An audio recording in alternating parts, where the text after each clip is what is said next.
Deep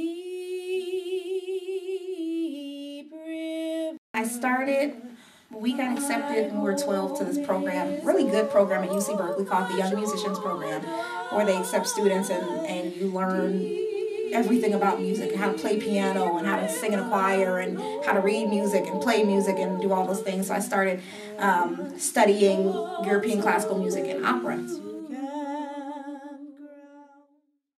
My voice teacher was African American who also sang opera, as was mine, and as was hers. And because African Americans who sing opera sing spirituals as well, we were always assigned spirituals. And I always found it strange that spirituals were sung like opera because our mom is a historian.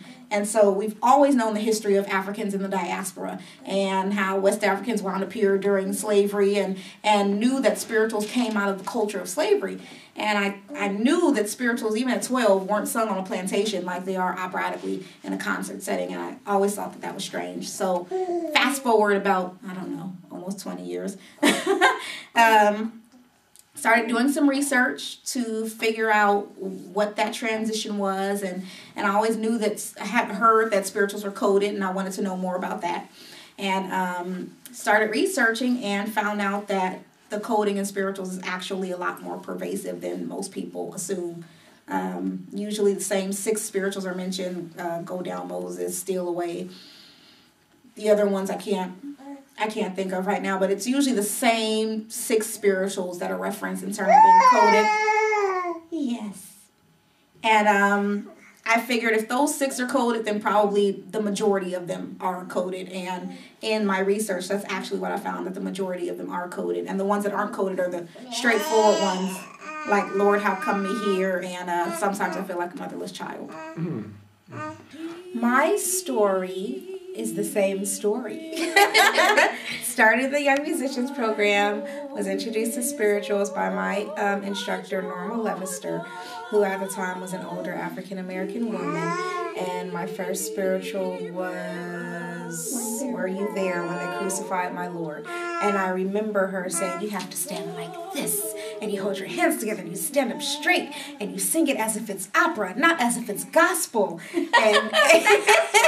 And I just thought it was really strange that every single time I sang a spiritual, I had to stand there like this and sing it as if it was opera and not gospel. So that was something that we both found interesting and wanted to know more about. She went the route of music history, I went the route of dance history. But because we perform together, we do everything together, we both have done the music history and the dance history, and we help each other, and we always do everything together, which is why I am here today.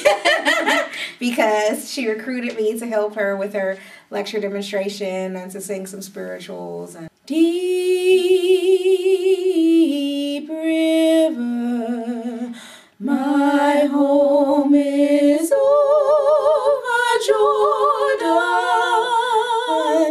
Deep river, Lord, I want to cross over into campground. Oh, don't you want to go to that gospel field? I do. That promised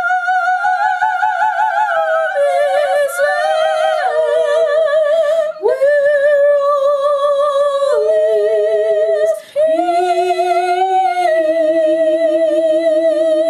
peace. Deep river, Lord, I want to cross over into campground. That's beautiful. Thank you. That's beautiful. Can you tell me the meaning? What's going on there? So when we talk about deep river, my home lies over Jordan. When we hear the words Jordan River in spirituals, it's in reference to one of 2 things. whatever's the local river that people have to cross in order to escape, it's in reference to that particular river. So depending on the location of the singers, that river could change. But anyone who's enslaved in the area knows what river you're speaking in reference to, a river, stream, whatever that body of water is, they would know. Jordan also refers to the first steps to freedom. So whenever someone's singing about the Jordan River, that means they are about to take their first steps to freedom. So literally, if someone's walking along a road, passing by a plantation, they're singing something about the Jordan River, that means they're getting ready to take their first steps to freedom. My home is over Jordan, deep river. I want to cross over into campground. So campground being what you would sometimes hear us refer to as heaven, or usually heaven, which is in reference to the north, or Canada. And when it says, oh, don't you want to go, Sassy, are you trying to out-talk me? Yes. Yes, I know. Say, I have something to add, too. That's right. She's just harmonizing. She's harmonizing. She's the next historian in the family. But when it says, oh, don't you want to go to that gospel feast, gospel is always in reference to the good news. The good news being someone is about to escape.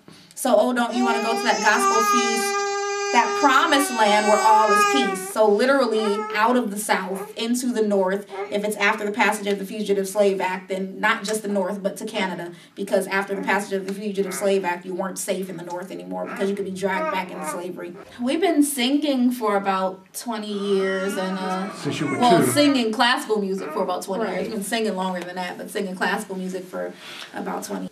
The only reason that we have concert settings of spirituals is, of course, due to the Fisk Jubilee Singers. Mm-hmm. And the name of their original director escapes me, but he was a general in the Union Army, and he was the band leader. And so he had the musical training. He had the background in training for European classical music.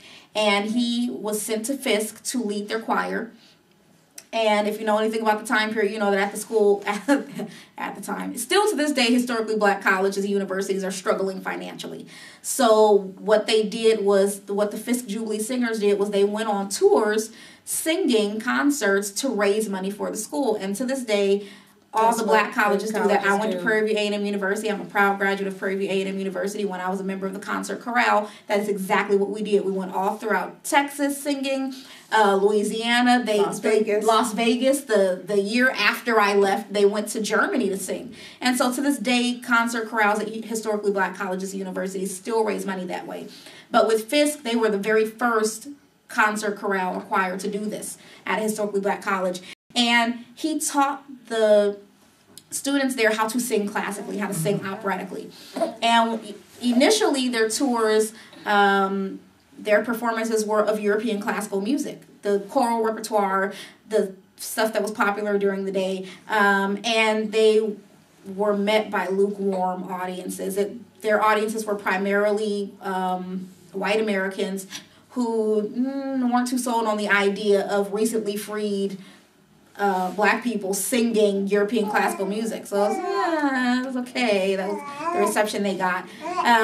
But one night, their director overheard them singing spirituals when they were out of rehearsal alone by themselves, and he thought it was beautiful. He just thought the music was really beautiful. It took him a long time to convince them to sing to sing one of the songs in performance. He convinced them. It was the highlight of the show. Everybody loved it. Literally, the audience was in tears.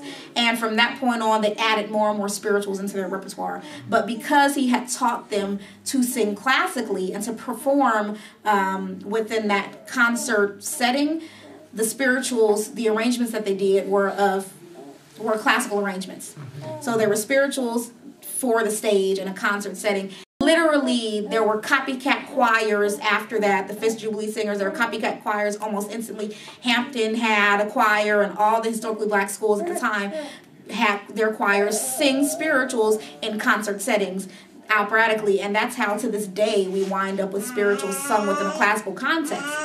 So, yes. So even with the history of spirituals, sometimes when we sing them, we'll sing them not in a classical context, but a lot of times when we do our own arrangements, like that was one of the arrangements we did for some performance, I don't remember when. within a classical context, because we have that background. It's just really beautiful. You can really hear the harmony. We're performing. We have a dance and vocal ensemble called Lyric Dance and Vocal Ensemble, and we perform pretty much throughout the year. Every April we do a major stage production called Stopping Our Silence, and it's targeted for survivors of domestic assault, child molestation, and rape. And we even include spirituals within that performance, because